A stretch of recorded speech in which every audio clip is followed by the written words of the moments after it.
C'est l'heure pour nous de retrouver nos invités du jour, de Matin Première, que sont ce matin Valérie Andanson et Jean-Philippe Jean-Marie. Bonjour. Bonjour.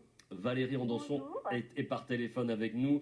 Merci d'être avec nous, Valérie. Vous êtes la vice-présidente de l'association Racine en l'air, chargée de com de la Fédération des enfants déracinés des Drômes.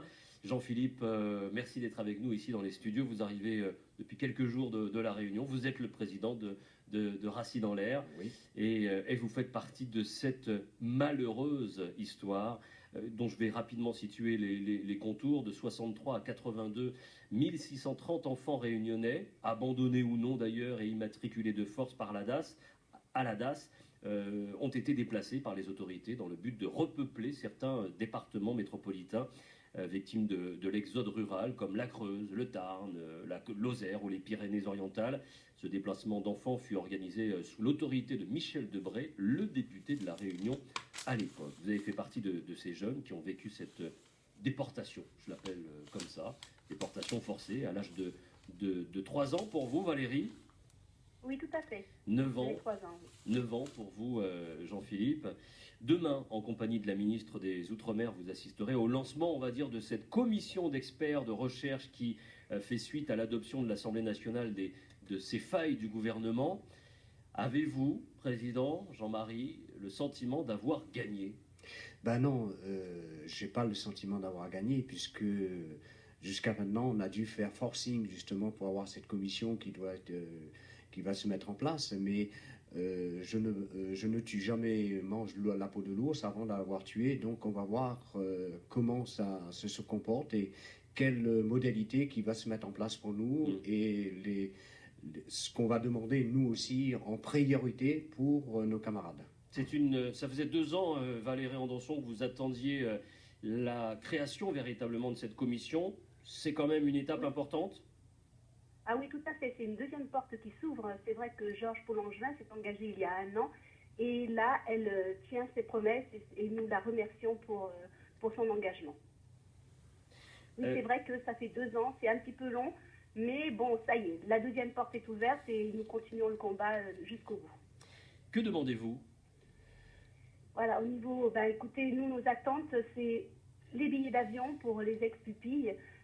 Donc des billets d'avion qui nous étaient dus. Tous les ans, nous devions retourner à La Réunion et cette promesse n'a pas été tenue. Donc nous demandons des billets d'avion, nous demandons également réparation financière, nous demandons que notre histoire soit reconnue crime contre l'enfance et aussi avoir surtout accès à la globalité de notre dossier, ce qui n'est pas le cas aujourd'hui. Voilà, dans les priorités. Parce que Jean-Philippe, justement, l'accès au dossier, ce qui s'est passé, c'est que lorsque vous, Valérie, et les 1600 autres enfants sont partis, on a coupé le lien, retiré leur patronyme pour la plupart d'entre eux. Il n'y a pas de lien avec la famille, avec les parents, avec les frères et sœurs.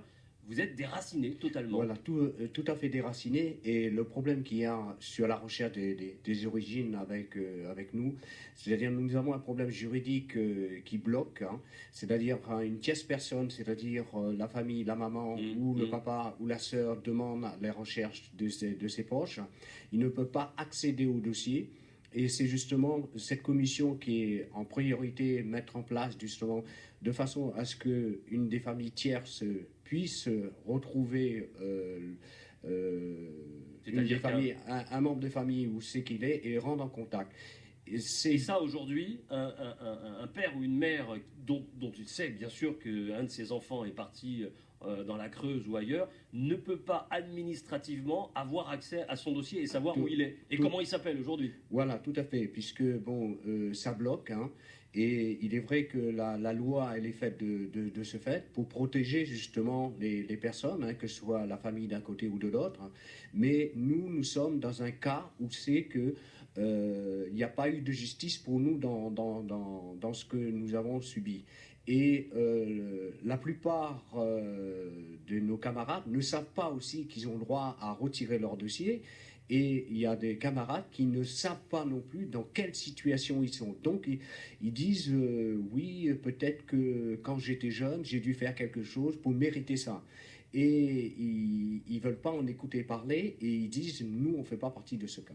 Que disent, vous qui vivez à La Réunion, attendez, Valérie, je vous donne la parole, mais que disent les Réunionnais sur place, ces familles de Réunionnais dont les enfants sont partis, abandonnés, laissés, enfin pris de force ou Ben, pas. écoute, Qu'est-ce qu'elles disent, ces Ben, familles? écoutez, moi je suis en contact avec la population réunionnaise, hein, comme je suis Mmh. Vous êtes très sur connu, place? oui, Ouais. très connu. Et puis bon, ils viennent vers moi, ils disent oui, j'ai une sœur, Qui est j'ai mon parti oncle qui est aussi? parti, on ne sait pas où c'est qu'il est, Mmh. bon, comment on pourrait faire et tout. On ne peut pas, quand on est bloqué par rapport juridiquement ou au Conseil général pour retirer ces dossiers, puisqu'on dit nous n'avons pas le droit, donc ils savent pas, ils savent pas, ils disent on ne sait pas s'ils sont morts ou pas, donc on voudrait bien les retrouver. Et Donc c'est la ça, population cherche à savoir, les gens cherchent à savoir absolument, ils où cherchent sont à passés savoir. Oui, oui, tout les à autres fait. membres de la famille. Voilà, tout à fait. Oui, Valérie, Oui. vous vouliez rajouter, oui. Oui, oui, tout à fait. C'est qu'aujourd'hui, même encore aujourd'hui, je dis bien qu'il y a des parents qui recherchent leurs enfants Mmh. et vice-versa, des enfants qui recherchent leurs parents.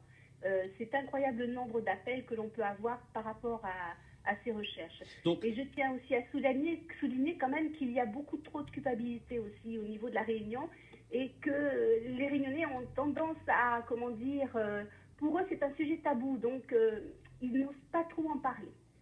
et pourquoi? Pourquoi? Tout simplement. Il y a je une part de pense. honte. Il y a une part de honte Non, de culpabilité. de Et culpabilité. c'est dommage parce Ouais. oui, de culpabilité. Je pense que c'est dommage parce que bon, ce qui est fait est fait. On ne peut pas revenir en arrière et maintenant il faut passer à autre chose. Voilà, donc oui, à la Réunion, je trouve que ça bloque quand même pas mal. Et vous dites qu'il n'y a pas suffisamment de mobilisation autour de cette question, de ce problème? Oui, il y a de la mobilisation, bon, pour, comment dire, mais les Réunionnais ont quand même du mal à accepter cette histoire. Beaucoup de mal. Jean-Jacques Martial a fait partie, c'est un Réunionnais exilé en 66, c'est lui qui a déposé plainte pour enlèvement et séquestration de mineurs, rafle et déportation. C'est à lui qu'on doit cette première victoire, on va dire. Ben, Oui, tout à fait. C'est on vrai va pas qu'il a dire mis la un coup de pied dans la victoire. fourmilière. Hein. Voilà. Oui, allez-y, Jean. On ne va pas dire que la victoire est à une seule personne. Moi, je considère que, quelle que ce soit la souffrance de chacun des autres, ça concerne toutes ces Réunionnais qui sont déracinés à l'époque. Bien avant que Jean-Jacques, il y a eu quand même des procédures qui étaient entamées. Hein. En 95, nous, à La Réunion, on avait déjà fait des émissions et tout, faire des recherches avec Jean-François Télégone, un psychologue qui était justement au Conseil général. Oui. Mais qu'est-ce qu'elle a donné, cette plainte pour enlèvement et séquestration de mineurs, rafle et déportation? C'est grave, c'est important. Ça a abouti, cette... Non, ça n'a pas abouti, mais par contre, il a récupéré son nom d'origine, hein, c'est ce qu'il avait demandé. D'accord. Mais tant que cette histoire n'est pas reconnue au plus haut de l'État, au plus haut de la France, et que on ne dise pas que c'est un génocide aussi intellectuel et puis au niveau de la tête de psychologique et tout, et que c'est pas reconnu encore comme crime contre les enfants réunionnais à l'époque, crime contre l'enfance. Donc on ne peut pas accéder à tout juridiquement pour cette période-là. Valérie, j'ai appris que des jeunes Martiniquais avaient subi le même sort. Raison pour laquelle le comité s'appelle DROM, c'est-à-dire, j'ai oublié la signification. Département et région d'outre-mer. Département, voilà. Les enfants déracinés des départements et régions d'outre-mer, parce que des Martiniquais ont également vécu, des enfants martiniquais ont également vécu ce même drame. Oui, tout à fait. Juste avant notre histoire à nous, il y a eu des Martiniquais, des enfants martiniquais. Bon, ils sont par contre en nombre plus restreint. Donc c'est pour ça, eux, ils n'ont pas eu d'enquête et nous estimons qu'il serait bien là aujourd'hui qu'il y ait une enquête, que les médias en parlent parce que ça existait aussi en Martinique. Et ils vous ont rejoint au sein de ce comité. Est-ce que vous attendez également des excuses du gouvernement? Ah bien sûr, bien évidemment. Comme l'a pu faire donc l'Angleterre à un moment donné, il y a eu la même histoire et l'Angleterre s'est excusée auprès des ex-pupilles. Nous, ce n'est pas le cas aujourd'hui, donc c'est ce qu'on demande. Et cette rencontre demain que vous aurez avec la ministre des Outre-mer et le lancement de ce comité devrait être l'occasion de le faire? Nous espérons. Hein. De toute façon, nous allons tout faire pour en arriver là, de toute façon. Hein. Quels étaient... C'est vrai que nous remercions... Oui, allez-y. Nous remercions Madame la Ministre, hein, vraiment pour son engagement. Oui, Jean-Philippe. Oui, ce qu'il y a, je veux rajouter quelque chose par rapport à ça, c'est-à-dire c'est toujours le Réunionnais qui doit se battre, parce que jusqu'à maintenant, la reconnaissance qui a été faite, ça a été fait par la première fois par une réunionnaise du Conseil général, hein, Mhm, qui mhm. nous a mis une œuvre d'art concernant ça à l'aéroport, parce que tout commence à l'aéroport, et puis la deuxième, hein, que ce soit la première, c'est une de droite, hein, et puis on a Erika Barès qui a fait cette résolution, qu'on a travaillé ensemble et tout, donc qui était à la députation. Bon, maintenant, on la félicite aussi pour son nouveau poste Au ministère, oui. au ministère.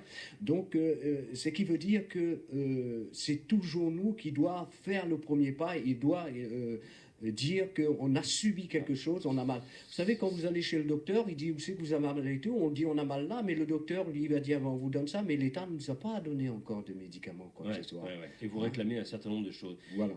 Que- que- Quelles étaient les conditions dans lesquelles vous viviez au sein de ces familles? En quelques mots, c'était un accueil chaleureux, Non. ou c'était difficile et on était proche de l'exploitation, voire de Eh l'esclavage? ben, écoutez, de toute façon, ces familles étaient payées pour nous garder. Alors, ces familles qui Ces avaient familles recevaient de l'argent pour vous recevaient garder. de l'argent. On avait retiré de l'argent aux mamans là-bas à l'île de la Réunion, et cet argent était redonné à des familles pour nous garder. Vous vous rendez compte un petit peu? Et ces familles en gardaient un ou deux. C'est pas eux, c'était que pour de l'argent qu'ils nous gardaient. Hein. Moi, c'était ma gardienne. Hein. Donc, on n'était pas. C'est ce qui marquait sur. Donc vous ne le faisiez pas dossier. partie de la famille? Nous faisions partie de la famille. Même s'ils disaient qu'on était à l'intérieur d'une famille, on ne pouvait pas être des enfants qui appartenaient à cette famille. Hein. C'est totalement différent. Et même moi, à couper le bois dans la carte, peut-être on me disait c'était là, aller faire la soupe, sortir les jumeaux, aller promener le chien. Et puis quand il fallait aller en classe, donc j'étais fatigué et puis j'apprenais rien. Ouais. Donc, Vous étiez l'homme à tout faire et pour voilà. vous, Valérie, c'était pour la plupart des enfants, pour les enfants, c'était ça le canevas dans lequel vous étiez inséré dans ces familles. C'était celui d'hommes et de femmes à tout faire, d'enfants à tout faire. On peut associer notre histoire à l'esclavage moderne. Hein. Oui. Et bon, il y a eu, on peut dire aussi qu'il y a eu de la maltraitance. Il y a eu quand même beaucoup de maltraitance. On peut parler aussi de viol. Il y a eu beaucoup de traumatisme pour nous.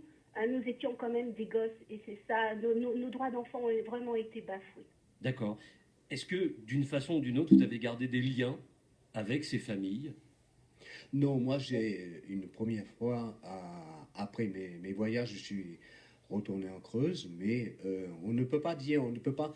Vous savez, quand vous avez une cassure avec déjà votre première famille, Bien puis sûr. que vous repartez après, c'est-à-dire à la majorité, donc c'est coupé totalement, donc vous ne pouvez pas. Ouais. Moi, je Et suis il n'y a jamais pas eu d'amour, il n'y a pas eu voilà, même quand d'amitié, et donc voilà, impossible à reconstruire. Voilà. Est-ce que, Valérie, vous avez retrouvé votre famille de la Réunion et ce sera ma dernière question, à vous Jean-Philippe également, Valérie? Oui, ben écoutez, moi, en fin de compte, nous étions 6 dans la fratrie être